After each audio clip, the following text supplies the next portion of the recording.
up, Idol Candas? You're still watching Idol Kids Philippines Spotlight! Yes, please join us and join the fun by using our official hashtag for tonight.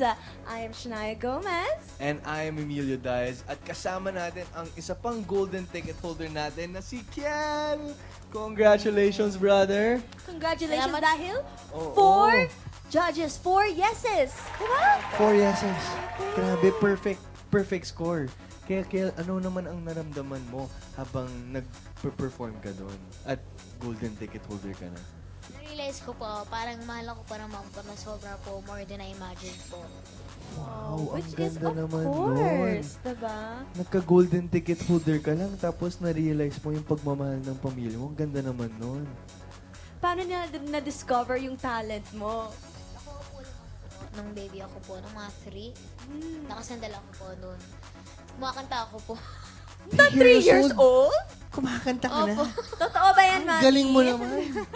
Ay, 2. 2 years old pala. old. Ma-idol Mas ka, bata Das. pa. Mas bata pa. Sabi niya, ganyan. Ako 25 years old pa rin. Parang hindi pa rin ako makanta. Ang galing mo naman. Pero out of yung mga 4 comments ng mga judges natin, may sinabi ba sila na tumatak sa'yo na talagang memorable para sa'yo? Yung sabi po sa akin ni Sir Caribe po, Oh. parang iba po pag-deliver ko po daw. Sa way ko po na kinanta ko po. Special lang siya eh. Kasi Special. batang-bata ka pa, pero ibang-iba na talaga yung yung pagkanta mo. At ang lalim ng isip mo, for 8 years old. Ang galing mo talaga.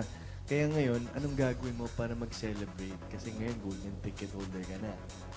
Kakain po lang kami. Kakain ng ano? Lechon? Kakain ng ano? Ano yung paborito mong pagkain? May maki po, tapos tongkat. Yan! The-serve mo! The-serve! Kumain ka na Salamat. marami.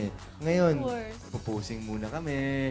Oh, so, Flex natin yung ticket golden mo. ticket holder mo.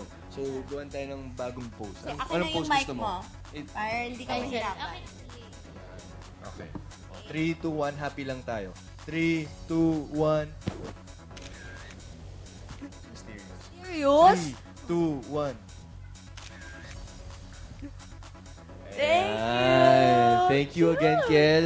Good luck sa mga next rounds mo. Abangan namin yung mga kanta mo.